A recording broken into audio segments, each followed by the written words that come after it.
welcome back to another episode of the Coffee Break Podcast.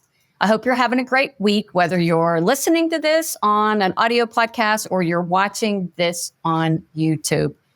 Today is an exceptionally good day for me because I get to chat with my friend and colleague, author, speaker, and consultant, Joe Tye. Hi, Joe. Welcome to the show. Thank you, Renee. It's a pleasure to be here. Oh my gosh. Joe is one of these people I've known for a really long time.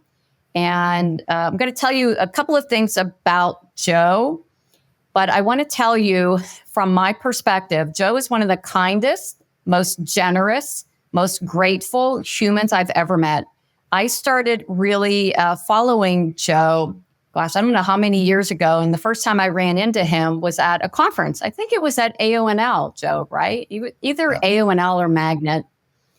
And we met and we started talking, and every single year we check in with each other. Hey, are you going to Magnet? Hey, are you going to AONL? And it's always something that I look forward to because he's just a generous, grateful, happy guy. And, you know, sometimes life is a little rough, and I like to surround myself with amazing, kind human beings like Joe. So thank you. But let me tell you a little bit more about Joe. I love this about him. He says he's a recovering hospital administrator. Okay. And I like the whole recovering part. He is the author of The Florence Prescription and a gazillion other books. And I grabbed this out. This is my own personal copy that I have from Joe. And if you haven't read this book or heard of it, you haven't been paying attention. You really need to get a copy of this. It's just a fantastic book. And he really focuses on culture work. So he and I are in similar spaces, and that's why we have such great synergy. But he works on looking at establishing a culture of ownership, not accountability, and value-based culture. And we're going to talk about all of that today. But first, and this is how I first met, well, I shouldn't say met, heard about Joe's work, was with the Pickle Pledge. And I heard about this. And so I have to start by asking you, what is the Pickle Pledge? So if anybody hasn't heard about it, what is it? And how did you come up with it? Well, it's a very simple promise. It says, I will turn every complaint, my head is killing me, into either a blessing, thank God for modern pharmacology, there's a pill I can take, or a constructive suggestion. I should drink some water because the first symptom of dehydration is often a headache. And there's really nothing you can complain about that you cannot turn into a blessing and or a constructive suggestion. And what it does is it takes you from victim mode. And if you're complaining, usually it's about some first world problem. You know, my flight was delayed.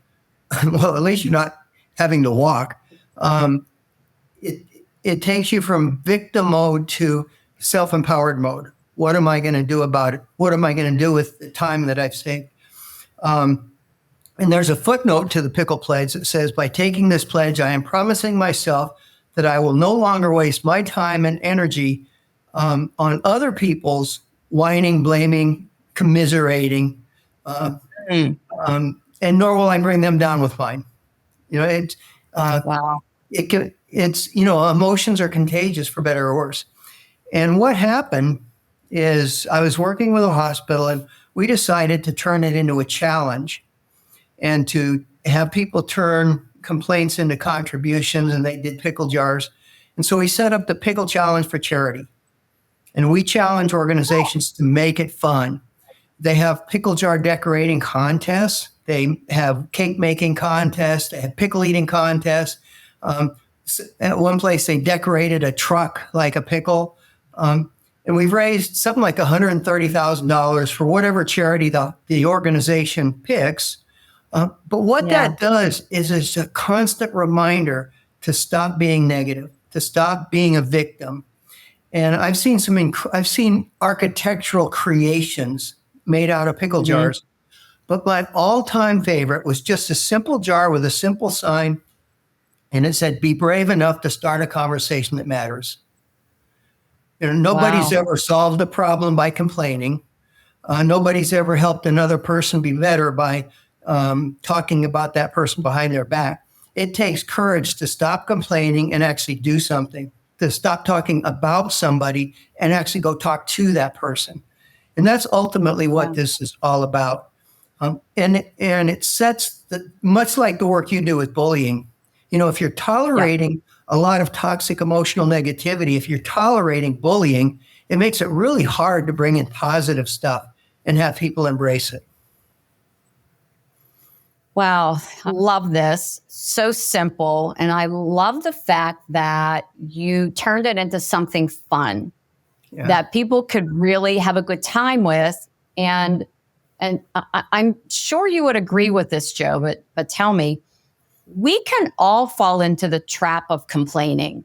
I know myself, there are times, I have a journal and I'm always writing, okay, these are my goals today. And these are some things I'm working on. Honest to God, I have at times put no complaining today. Okay. No complaining. Oh my gosh, I have to get on an airplane. Oh my gosh, I'm so tired. And I'm like, oh my gosh, this is what I wanted. This is an amazing opportunity. But we fall into this trap of complaining and we don't realize it. And so I thought for a month, that was going to be my little challenge for myself, because I always love to challenge myself. No complaining. And what I did in addition to that was no complaining, but I had to give a compliment that day, a sincere compliment to someone. Okay. I don't know. I think I need to do this again because I think I've been complaining a little bit lately. And my husband, because he hears, the good, the bad, and the ugly with me. He knows it all. And so you and I were talking a little bit before we hit record. I had been working with Lake Charles Memorial Hospital and doing, culture work there, addressing disruptive behaviors, really working with their leaders. And the first day I was on site, I walked down the hallway and on their window was a ginormous green pickle. And it said, Pickle Pledge. And what I love about this is that you've inspired people directly. So you've worked with organizations, helped them to, implement this whole Pickle Pledge challenge. But you're making a difference in organizations that you didn't even know about, because we were talking about this. You didn't even realize that they were doing the Pickle Pledge. And I had my little pickle and I had the little cards that you have. I think that's what people, you do amazing work with value-based cultures and all of that. I think you're going to be forever known as the Pickle Pledge guy. Well, actually, I have a nightmare that my tombstone will say Joe Tye, the pickle guy. And I really am pleased to see people using it, but I want to be remembered for something else.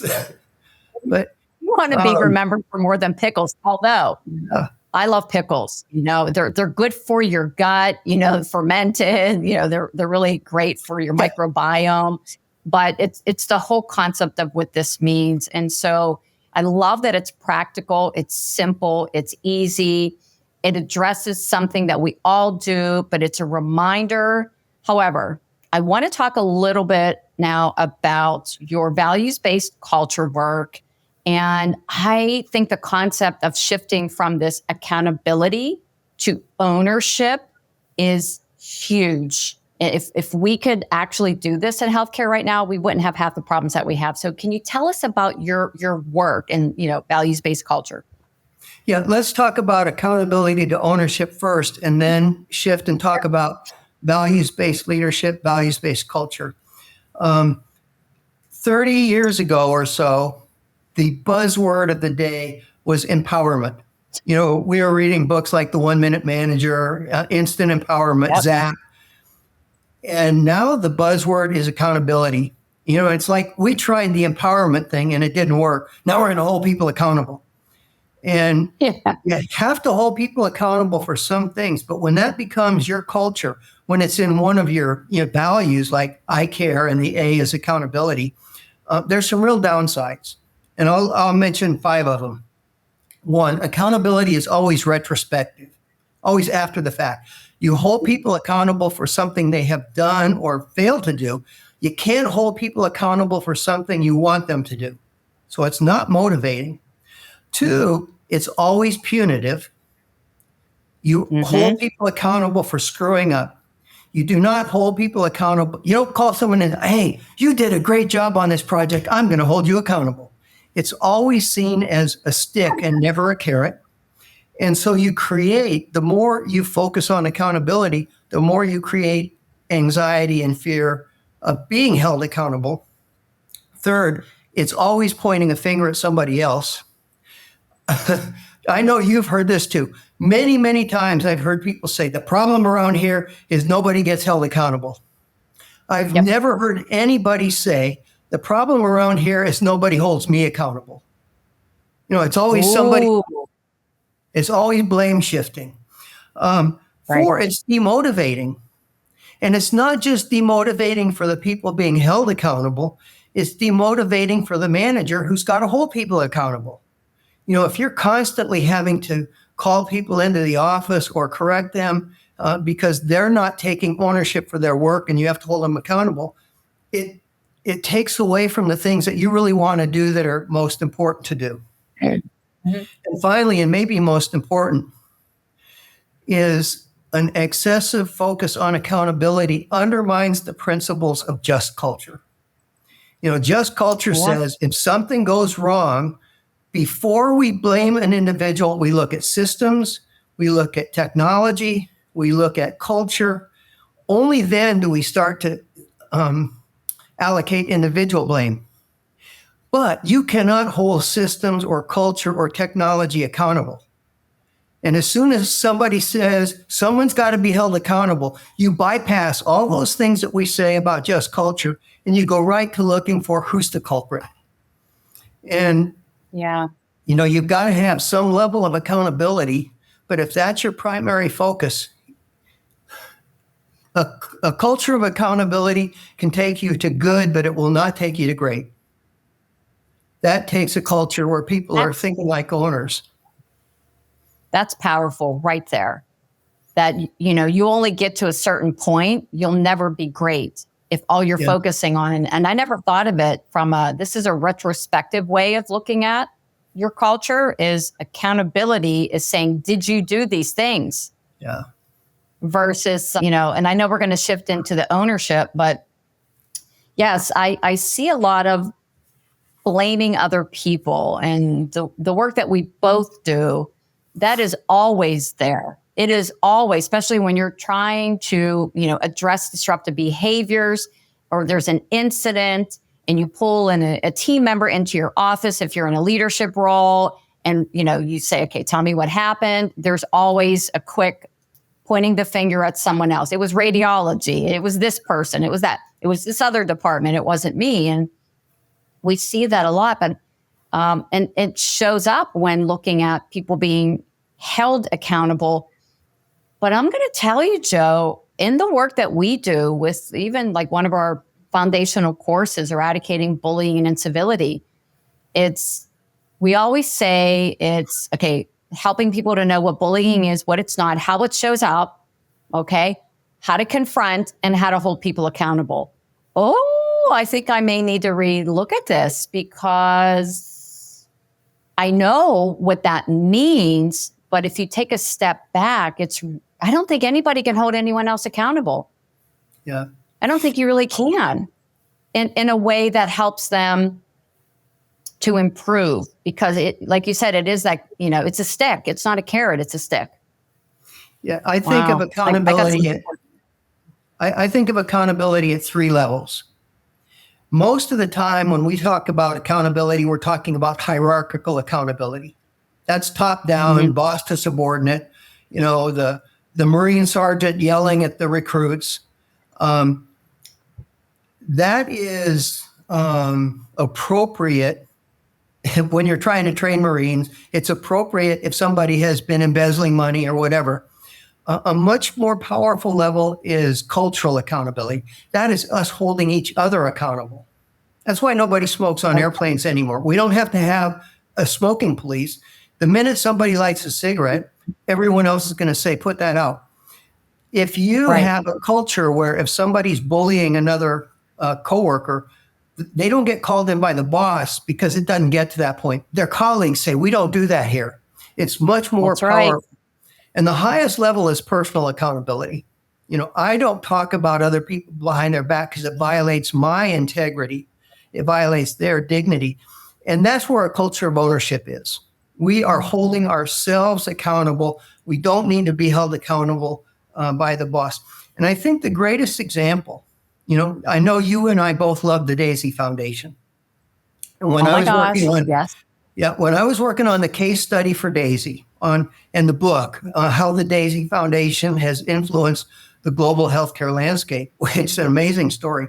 But I read hundreds of Daisy nominations. And when you read them, it really strikes you that none of them are for things that people learn in nursing school. They are not for things that are in the job description. They are not things that they were held accountable for. In fact, if they didn't do it, nobody would have ever noticed. They're because they're taking ownership for their profession, their work, their patient.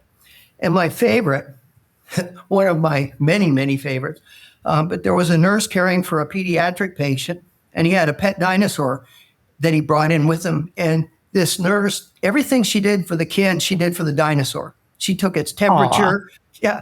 And she came in with a sweatshirt with a dinosaur on it. You don't learn how to take care of a dinosaur in Wow. nursing school. And No. you can't be held accountable for not having done that. It comes from thinking like an owner. This is so good. I wish every person who worked in healthcare heard what you just said, because you're right. It's not anything that we teach in school. It's that personal accountability. And I love what you said about the 3 levels of hierarchy, the cultural, the culture accountability and personal accountability. How does that, because I talk a lot about peer-to-peer accountability, because exactly, you should not have to tell the boss, if I'm working with someone and they do something disruptive, you and I both want to create a world where that behavior is immediately addressed by whoever's around there. It doesn't matter what role they have either. But I do talk a lot about peer-to-peer accountability. Should we change the terminology then? So is it peer-to-peer ownership, or is it maybe it's not peer-to-peer, but it's culture accountability or culture ownership? I don't know, because I say a lot of times it's peer-to-peer accountability. Yeah. If you break the word accountability down, it means able to be counted. And the most important things in healthcare, you cannot count. How do you count pride? How do you measure compassion? And so I think just using the word accountability implies somehow that it's something that can be quantified. And you can't quantify the things that most affect a great culture. And that's, a peer-to-peer. One of the things we learned during COVID, I've talked to a lot of mostly nursing leaders. What are the things that helped you get through COVID? And at the top of the list, the first was visibility, being there, but having some sort of real-time peer-to-peer support. And there are actually programs like H3, Healers, Healing Healers. I think that's what it is, where people go through a 2-hour course. And if you're having a crisis, instead of having to wait a week for the EPA, you can text somebody and say, I just had to zip up another body bag. I can't do this anymore. And right there, you get support. And to me, that's what a culture of ownership should feel like. So I'm wondering, as you said, the terminology, we need to really explore that, because words matter. They send certain messages that sometimes can be misinterpreted by other people. And sometimes a person using certain words misinterpret their message. I love this peer-to-peer support and what that looks like. And, going back to those levels, that middle one, the culture accountability, it's that every single one of us in this department, in this organization, that we take pride in our culture. We own our culture, and we immediately reject anything that's going to harm our culture, and packaging that in a way that I have that personal responsibility, for my own actions, but also a personal responsibility to address anything that's going to affect the integrity of our culture. Once you establish it and you identify this is the type of culture that we want to create, you got to defend it. Yeah. Because this, you have people who are new, people leave, different situations change the dynamics of the workplace. But I love this whole concept of taking ownership of yourself and your culture instead of just trying to it's always the boss who's responsible for holding people accountable. Well, they've never been able to do that. What makes us think that, they can do that now, especially in today's work environment? It's like, oh my gosh. All right. I love this conversation. I want to shift a little bit now to your values-based culture. So we've talked about the difference between accountability and ownership. I think it's fantastic. And I've got some things that my brain has to chew on for a little while. But can you talk to us about how you've managed to truly transform cultures by looking at values? Can you tell us about that work? Sure. But first, a caveat, I have not changed culture. What I've done is, given people tools, help them diagnose their culture. But I talk about the invisible architecture of an organization. When I walk into a hospital, my first impression is the physical facility, the carpeting, the wallpaper. But if I'm a patient there for 3 days or 4 days, that's not what I'm going to tell other people about. I'm going to talk about how they made me feel. In other words, I'm going to talk about the culture. You would not remodel a bathroom without a blueprint. But then we allow something as important as culture to evolve haphazardly with no plan. So we challenge people to create a cultural blueprint. And I use a construction metaphor where the foundation is core values. And by that, I mean the stated values of the organization, but also the personal values of individuals. Challenge people to think about their values and how they relate to the organization's values. The superstructure on that foundation of values is culture, and actually define what you expect your culture to be. We did a cultural, we helped the Children's Hospital of New Orleans create a cultural blueprint. And they had a statement of cultural philosophy that has 8 points. These are non-negotiable if you want to work here. And my favorite is, we play so our children can play. And it says, it's not optional for you to smile as you walk down the hallway. It is not optional for you to laugh. It's not optional for you to be friendly, because those are essential elements of the healing for our children and their families. So it's not optional.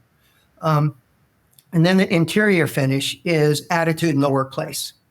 And we often start on the inside and work out. That's why the Pickle Pledge usually comes before talking about what your culture should be and redefining your values. And one thing that, you and I sort of talked about this before we started recording. Many hospitals have a statement of values that's just boilerplate.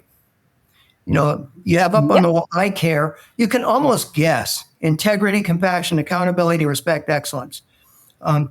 That's fine, but I expect those things from my local grocery store. How do you create a statement of values that is unique, that inspires people, something that people are willing to take home and share with their kids? Southwest Airlines, when they started, famous for their great culture, they had 3 core values: warrior spirit, servant's heart, fun-loving attitude. Anybody who's ever competed with Southwest, Braniff is out of business now. United had to shut down their TED Southwest knockoff because they know what a tough competitor they are. I have heard hundreds of stories of Southwest Airlines people going above and beyond the call of duty to help people. I once had the privilege of having dinner with Herb Kelleher, the founding CEO. It was just the two of us. And we were at a nice steakhouse. 4 different people came up and interrupted us and said, "Mr. Kelleher, you don't know me, but," and went on to tell a story about how they or a family member was treated by Southwest. And fun-loving attitude. Google Marty Cobb flight attendant. Here's somebody who makes the safety instructions look like stand-up comedy. How often does a flight attendant get an ovation for doing the safety instructions? And those 3 values really molded who that company is. And what I challenge people to do is take the values off the wall and ask the question, if we were starting over today, What would be the core values we would want to be implanted in our organization? And very often it's going to be something different than what you have now. Mm-hmm. We talk about this a lot too.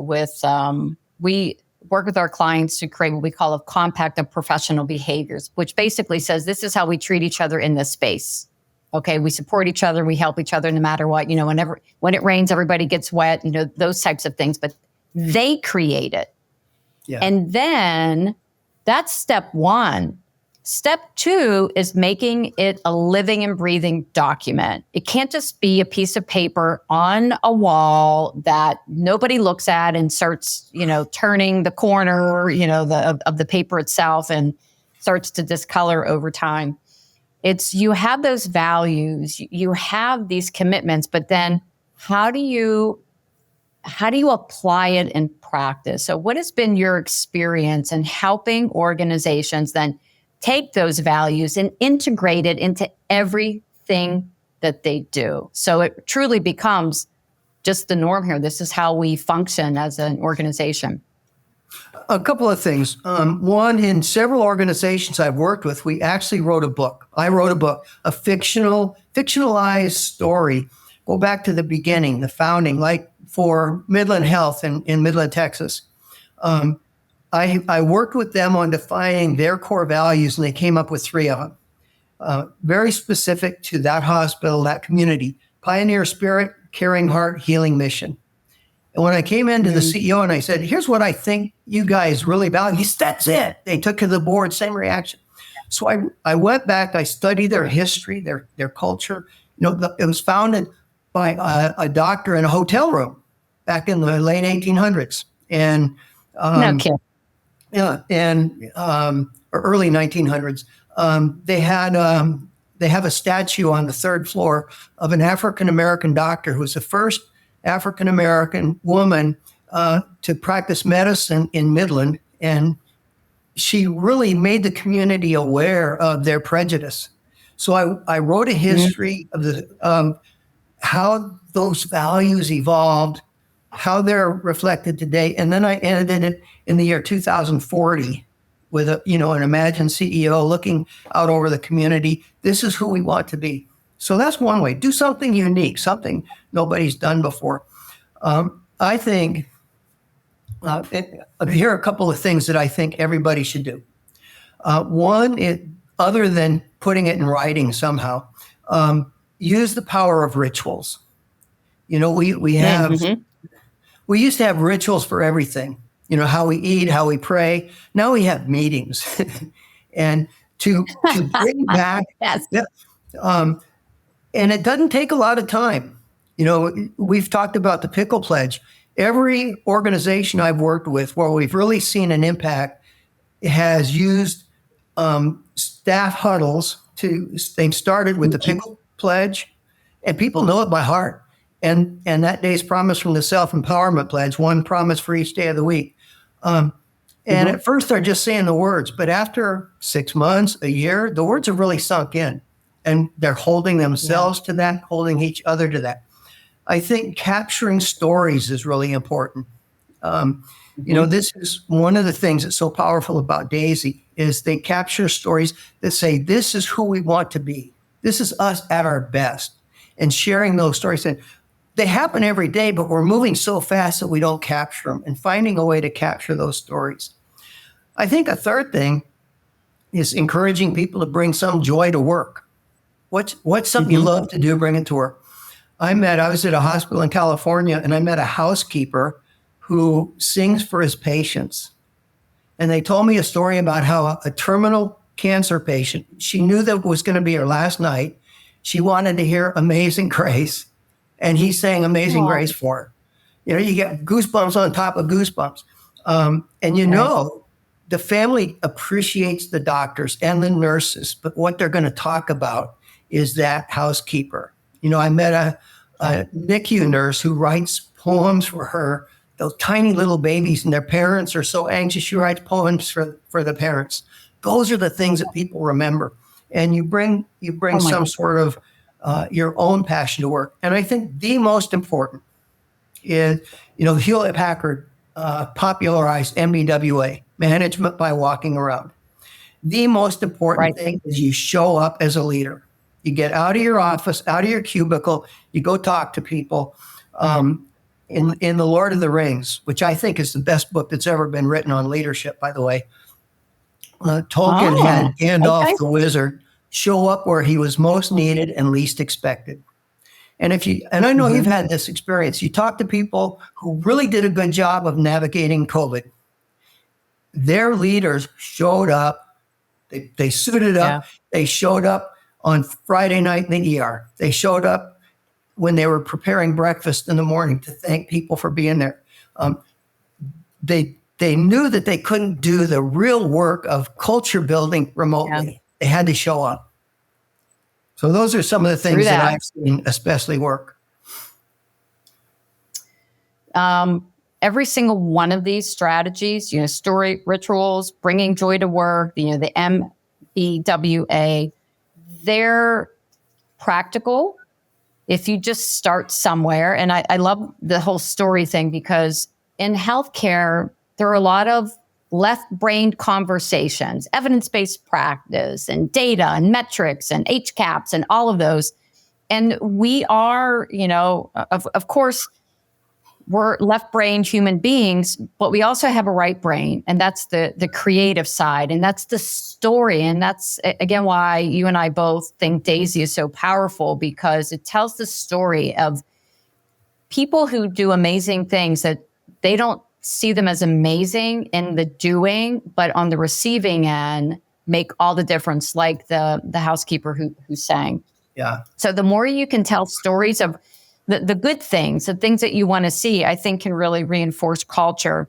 I do want to share an example. When you were talking about the managers, they have to be there. They have to be present. I will never forget this. Working with an organization, it was in California, and COVID hit, and I was having my coaching call with one of their leaders, and she shared this experience that, Joe, I don't even think she realized how powerful it was. And it's funny because I just spoke at a conference the other day, and I shared this story as a reinforcement of how important it is for the leader to be present. She said they were told that they were getting their first COVID positive patient, and her staff were almost paralyzed by fear. And they watched whoever brought this patient up from the ER, put the patient in the room, and this leader is in the hallway, and she sees the nurse and a nursing assistant standing at the door, paralyzed by fear. And she looked at them both, grabbed the gown, grabbed the mask, grabbed the gloves. She's like, all right, let's do this. And she walked in first. Yeah. And I call it, you got to get dirty. You got to be willing to get dirty first, because then you're really role modeling, okay, the behavior that you want to see in everybody else. But it's also part of it, and I wish I knew what the values were in that organization, because it would be really cool to see if there was a way that behavior aligned with those values. I think it'd be so cool, but I don't know what that is right now. Well, one of the things that I challenge people to think about is, what are the values that saw you through COVID? And if they're not in your current statement of values, should they be? And I bet there are things like courage. I bet there are things like adaptability. And if those aren't in your core values, perhaps they should be. And part of management by walking around, I think, is empathy. A quick story. My mom was in hospice at a hospital in San Antonio. So I was in her room late. It was probably midnight or later. And in the next room, there was a patient with dozens of family members loud. You could tell it was a handful for any nurse. And I was out in the hallway late that night talking with the unit manager, the nurse supervisor, and this young nurse came out and asked a question. And you could tell that she probably had gone through nursing school during COVID, so had done a lot of simulation, really not had patient interactions. And the manager gave her a technical answer, and you could just see her, deer in the headlights, went right over her head. And she says, "Thank you." And so I tapped him on the shoulder. I said, "I know she got what you said, but could you explain it again in a way that a layperson like me could understand?" And he did. And you could just see the lights go on in her head. So he turns around to walk back down the hallway. I'm going back into my mother's room. And this young nurse, whose name I never even learned, said, "Excuse me, can I give you a hug?" Oh, That's what she wanted. Yeah. She needed her manager Yeah. to give her a hug, to walk in with her and say, "It's okay." Not to stand out there in the hallway and give her the technical answer and then go back to his office. And that's living your values. So it is. And I think we get so caught up in the busyness of life and our never ending to-do lists. And as we said earlier, meetings, meeting after meeting after meeting. And we don't sometimes just taking that moment. I mean, really, Joe, how long did it take for you to hug that person? 5 seconds. Yeah. And it's being aware of giving people what they need when they need it. And that only happens when you're paying attention and you're fully present. And so, oh my gosh, this has been such a great conversation. It took 5 seconds, but I'm sure that the only thing she'll remember about me is that hug. And the only thing, that was years ago. And sometimes it's those little small things that are really the big things. I couldn't agree with you more. And sometimes we focus too much on the big things. We forget the little things. Yeah. And so, Joe, as we are wrapping up, if there's a leader who's listening to this right now and is thinking, oh my gosh, yes, we really need to shift from this whole accountability to ownership. We need to be looking at our values.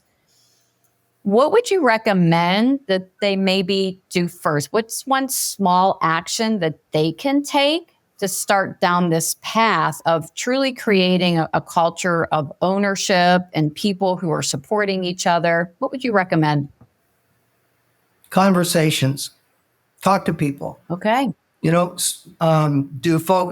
Bring in an outside person if you need to have focus groups, have one-on-one conversations. Talk to people about what makes you proud to work here. What are the values you want to see here? What are your values? How do we make sure that we are supporting your values? Just take a year and have those conversations. And at the end of the year, pull the brass plaque off the wall and see how you would rewrite it. That's what I would recommend. Oh, I so appreciate that. It's not trying to go in right now and fix anything, but it's first engaging in conversations with people about, what makes them proud, what matters to them. What would they like to see? Because things change over the years. And, we have something very traumatic, such as a pandemic.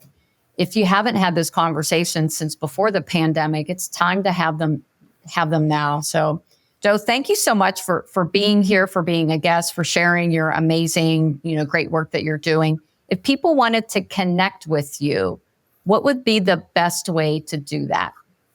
Well, either I'm on LinkedIn, so just Joe Tye on LinkedIn, or my email address is joe@joetye.com. So either way. Okay. Awesome. And we'll have in the show notes a link to those two. And we'll also have a link to Joe's book, The Florence Prescription. We'll have that in there. And anything else that we talked about, if we can find it, we'll go ahead and put it in the show notes. We like to give people resources after they listen to one of our shows. So again, Joe, thank you so much for being here. Are you going to Magnet this year? I am. I'm planning to. There may be something that comes up that I'll know by the end of early next week. But I wouldn't miss it unless this other thing comes up. I will see you there. We will share a cup of coffee and a conversation. Yes. It's truly a pleasure to be here. And I admire the work you're doing so much. To have the courage to take on bullying and to expand from that to healthy workplace is so important today. Never been more important. Wow. So thank you for what you do. Thank you. Well, you are welcome. And it really started with recognizing what my values were. And one of my values, as you know, is kindness. Yeah. And I just couldn't sit back and say, well, that's just the way it is. People are cruel to each other. Oh, well, it goes against who I am as a human being. And that's, what grounds me in this work is trying to create that world where kindness is the new norm. And so, Joe, I look forward to seeing you at Magnet. We always got to, spend a little bit of time together. Looking forward to that. And I also want to thank all of you who are either listening or watching right now. If you really like this show, if you could rate it, give us a review and share it with others. So again, thank you for being here. We know that you're busy people, but you've given up a little bit of your time to listen or to watch this episode with Joe. Joe, thank you again. And we'll see you all soon. Take care.